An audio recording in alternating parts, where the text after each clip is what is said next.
Hello cuties, आप सभी लोगों का स्वागत है मूवीज़ पनघट में। आज हम बात करने वाले हैं she and her perfect husband की एपिसोड 34 की।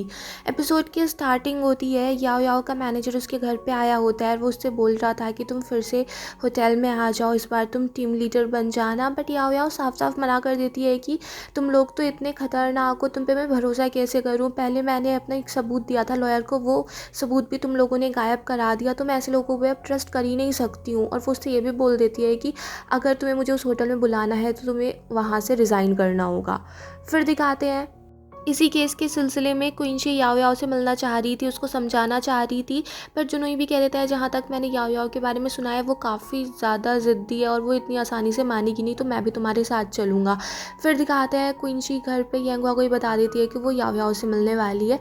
उसकी बात सुन के येंगुआ बड़ा चौंक जाता है, तो क्विंशी कहती है कि अरे चिंता मत करो, मुझे पता है कि चलो तुमने उसको पहले अगर डेट भी करा होगा तो क्या फ़र्क पड़ता है, वो सुंदर है, तुमने कर लिया उसको डेट।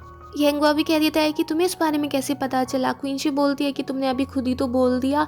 फिर येंगुआ उसको बता देता है कि हम ऐसे ही हमने डेट कर लिया था, वो पास में ही रहती थी, फिर हम साथ ही स्कूल जाया करते थे, फिर हमने कॉलेज भी साथ ही ज्वाइन किया था और तभी से हमने डेटिंग शुरू कर दी थी। बट उस टाइम मैं बहुत ज़्यादा इमेच्योर था, मेरी वजह से ही ब्रेकअप हो गया था। फिर येंगुआ पूछता है कि तुम्हें ठीक लगा मैंने ये सारी बातें कन्फेस कर दी, तो क्विंशी भी कहती है कि हाँ तुमने बिल्कुल ठीक किया, मुझे सारी बातें बता दी। फिर क्विंशी येंगुआ से पूछने लगती है कि तुम्हें याद है तुम लोगों ने हाथ पहली बार कब पकड़ा था, पहली बार किस कब किया था। और येंगुआ उसको सब बता देता है कि हाँ मैंने तब किया था और तब किया था। उसकी बात सुन के क्विंशी कहती है कि तुम्हें आज भी सारी चीज़ें याद है।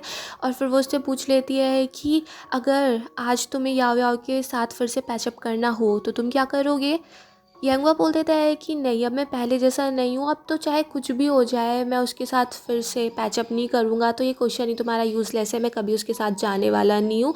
बट फिर क्विंशी उसकी बात को ज़्यादा ध्यान नहीं देती और रूम में चली जाती है और यंगवा सोचने पड़ जाता है कि मैंने इसे क्या गलत बोल दिया। फिर नेक्स्ट डे दिखाते हैं क्विंची टेंगुई को बता रही होती है कि येंगुआ ने ऐसे ऐसे किया और आज सुबह जब वो उठा तो उसने मुझे कॉफ़ी तक ऑफ़र की, उसको पता ही नहीं कि उसने मुझसे क्या गलत बोल दिया था। और फिर वो दोनों खुश हो रहे होते हैं ये सारी बातें कर करके। फिर दिखाते हैं जुनोई और क्विंची दोनों याओ याओ से मिलने के लिए जाते हैं, उसको समझाते हैं।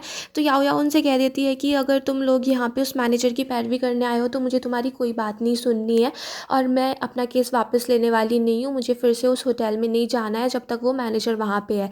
बट क्विंची उसको समझाती है कि जितना मैंने तुम्हारे बारे में जाना है, तुम्हारे बारे में सुना है, तुम हमेशा लोगों की हेल्प करती हो, जितने भी लोगों के साथ होटल एम्प्लॉयज़ के साथ बुरा हो रहा था तुमने उन सब के लिए आवाज़ भी उठाई और फिर उन सब की नौकरी भी चली गई।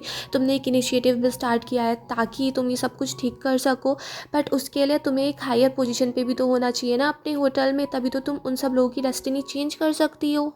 और वो उससे कह देते हैं कि 1 महीने के लिए तुम होटल में वापस चले जाओ, वहाँ पर सब कुछ करके देखो, अगर तुमसे कुछ ठीक नहीं हो रहा है तो फिर हम अपनी तरफ से जितने भी लोगों को वहाँ से निकाला गया है उनको बेटर कंपनसेशन दिलाने के लिए आगे चीज़ करेंगे।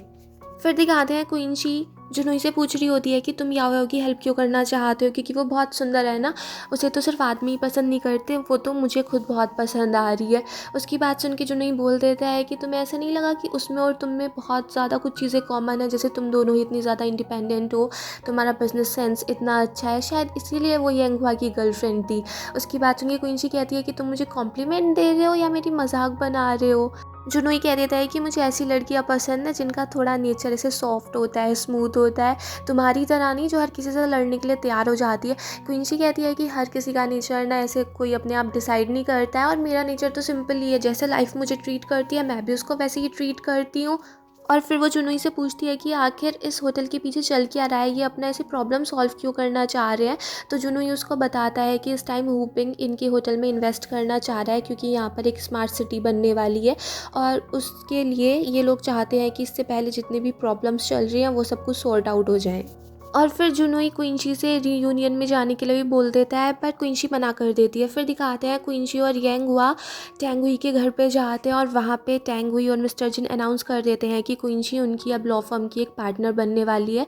और वहाँ पर उसी इस खुशी में एक डिनर हो रहा था और वहाँ पर क्विंची भी एक अच्छी सी स्पीच दे देती है और येंगहुआ भी क्विंची को सपोर्ट करता है। फिर दिखाते हैं रीयूनियन में सब जुनूई से पूछ रहे थे कि तुमने और क्विंची ने ब्रेकअप क्यों कर लिया था, तुम लोग तो शादी भी करने वाले थे ना। पर जुनूई कोई आंसर नहीं दे रहा था। तभी वो सब लोग कहते हैं कि देखो वो क्विंची ही खड़ी है ना।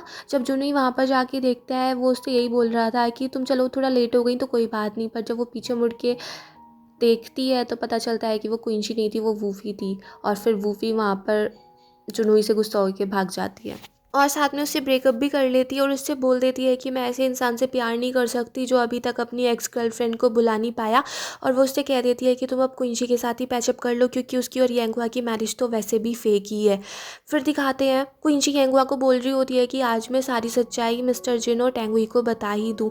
बट फिर वो डर भी रही थी कि नहीं, मैं उनको कुछ नहीं बता रही। बट यांगुआ उससे कहता है कि ये टाइम अच्छा है, आज उन दोनों का मूड भी अच्छा है और फिर वो अपना बिजनेस आगे भी एक्सपेंड करना चाह रहे हैं, तो उनको अपने एम्प्लॉयज़ की काफ़ी ज़्यादा ज़रूरत है। और वैसे भी जब हम कोई नई चीज़ शुरुआत कर रहे हैं तो वो एक ट्रस्ट पे बिल्ड होनी चाहिए, तो तुम उनको सब सच बता देना। फिर दिखाते हैं तभी जुनूई का क्विंची के पास फ़ोन आ जाता है और वो उससे कह देता है कि अपनी फेक मैरिज के बारे में किसी को भी मत बताना, चाहे वो तुम्हारे सामने एविडेंस ही क्यों ना रख दे, मगर तुम्हें हानि करना है। क्योंकि जब वूफी गुस्से में गई थी, उसने ये जुनूई से बोल दिया था कि वो सारी बात टेंगुई को बता देगी, तो आगे सब कुछ टेंगुई ही डिसाइड करेगी। फिर दिखाते हैं यांगुआ और क्विंची वहाँ से जाने लगे थे, बट तभी वहाँ पर टेंगुई और जिन आ जाते हैं और वो दोनों उनको जाने से रोक लेते हैं। और मिस्टर जिन क्विंची को ऑफिस में ले जाते हैं पेपर्स वगैरह साइन कराने के लिए, और यांगुआ टेंगुई के साथ रह जाता है। मिस्टर जिन क्विंची को काफ़ी सारे एग्रीमेंट्स दिखा देते हैं कि अब जब तुम्हारी पार्टनर बनने वाली हो तो इन सब चीज़ों पे साइन करने हैं और इतनी अमाउंट तुम्हें जमा भी करनी है और तुम इन सबको अच्छे से पढ़ लो। फिर दिखाते हैं टेंगुई यांगुआ से बोल रही होती है कि तुमने क्विंची से कुछ बुरी आदतें भी सीख ली। फिर वो उससे कहती है कि मुझे तुम्हारे से कुछ इन्वेस्टमेंट के बारे में पूछना है। मेरी एक फ्रेंड है बट वो ना बहुत झूठी है। वैसे तो वो कंपनी बहुत अच्छे से चला लेती है, सब कुछ अच्छा कर लेती है, ऐसे उसने किसी के पैसे भी नहीं खाए हैं, किसी से पैसों के लिए भी चीट नहीं किया है, बट उसने मुझे धोखा दिया है, मुझसे झूठ बोला है। यांगुआ पूछ लेता है फॉर एग्जाम्पल उसने किस बात में तुम्हें धोखा दिया है। टेंगुई बोल देती है कि उसने मुझसे काफ़ी सारी बातें छिपाई हैं, उसने अपना स्टेटस छिपाया है, अपना बैकग्राउंड छिपाया है, अपना एजुकेशनल बैकग्राउंड छिपाया है और साथ में अपना ये भी छिपा के रखा है कि उसका हस्बैंड भी नहीं है। उसने मुझसे इतनी सारी बातें छिपाई हैं, तो क्या मुझे उसके साथ अब आगे काम करना चाहिए। फिर दिखाते हैं मिस्टर जिन क्विंची से बोल रहे होते हैं कि तुमने हमारी फर्म में इतने लंबे टाइम से काम किया है, हमने देखा है कि तुम कितनी ज़्यादा टैलेंटेड हो, कितनी ज़्यादा कैपेबल हो, बट तुम्हें ये भी पता है कि तुम्हें मेल लॉयर से ज़्यादा एफर्ट्स डालने पड़ेंगे क्योंकि तुम्हारी अपनी फैमिली भी है, फिर तुम्हारे बच्चे भी हैं। और फिर वो उससे कहता है कि तुम्हें में चूज़ करना पड़ेगा कि तुम्हें लॉयर बनना है या एक मदर बन के ही रहना है। क्योंकि मैं बता दूं, जब मैंने और मेरी वाइफ ने बच्चे नहीं करने का डिसीज़न लिया था तो हमने 35 के बाद ही सोचा था, बट उसके बाद डॉक्टर ने कुछ कॉम्प्लिकेशन बता दी कि शायद टेंगुई बच्चे भी नहीं कर पाए। बट फिर जब हमारे बच्चे हुए उसके बाद टेंगुई बहुत ज़्यादा परेशान हो गई, वो समझ नहीं पा रही थी वो क्या करे। जब वो बच्चे का ख्याल रखती थी तब उसको लगता था कि वो एक अच्छी लॉयर नहीं बन पा रही है, और जब वो अपना काम करती थी, केसेस पे ध्यान देती थी, तो उसको लगता था कि वो एक टेरिबल मदर है। तो इसलिए ये चॉइस बहुत ज़्यादा डिफ़िकल्ट हो जाती है, तुम्हें अभी से सब कुछ समझना पड़ेगा। फिर दिखाते हैं यांगुआ टेंगुई से बोल देता है कि तुम्हें ये पता करना चाहिए कि तुम्हारी फ्रेंड ने तुमसे झूठ किस बेसिस पे बोला है, उसके पीछे उसका रीज़न क्या था और उस झूठ ने तुम्हें कितना इफ़ेक्ट किया है। टेंगुई कहती है कि हाँ, मैं भी यही सोच रही हूँ और इसलिए मैं अब अपनी फ्रेंड के साथ एक नया बिजनेस स्टार्ट करने जा रही हूँ। तो मैंने उसको अपनी जितनी रिक्वायरमेंट्स हैं सारी ब्लैक एंड वाइट में लिख दिया, उसके सामने पेपर्स रख दिए हैं, अब देखना है कि वो उन पे साइन करती है या नहीं करती है। क्वींची भी मिस्टर जिन से बोल देती है कि मैंने सब कुछ सोच लिया है, मैं अपनी दोनों लाइफ अच्छे से बैलेंस कर लूँगी और मैं भले से शायद टेंगुई जितनी अच्छी लॉयर ना बन पाऊँ, बट मैं पूरी कोशिश करूँगी। फिर मेरे साथ यांगुआ का सपोर्ट भी है, वो मुझे बहुत अच्छे से समझता है, तो हम दोनों मैनेज कर लेंगे। और फिर दिखाते हैं यांगुआ कहता है कि ये इलीगल नहीं है कि तुमने सारी चीज़ें उस कॉन्ट्रैक्ट में लिख दी और ऐसे कर दिया वैसे कर दिया। अगर वो उस पर साइन कर दे तो फिर तुम उस पर फ्रॉड का चार्ज लगा सकती हो, उसको जेल भेज सकती हो।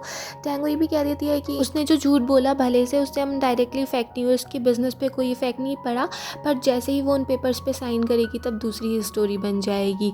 फिर दिखाते हैं मिस्टर जिन क्विंची के सामने एक और एग्रीमेंट रख देते हैं कि इसमें कुछ सब्सिडीज़ वगैरह हैं, कुछ बेनिफिट्स हैं जो तुम्हारे इस पार्टनरशिप के बाद मिलेंगे, और यहीं पर ये एपिसोड फिनिश हो जाता है। अगर आपको ये पसंद आया हो तो प्लीज़ मेरे चैनल को सब्सक्राइब करें, लाइक करें, शेयर करें, कमेंट्स करें and bye bye till next video.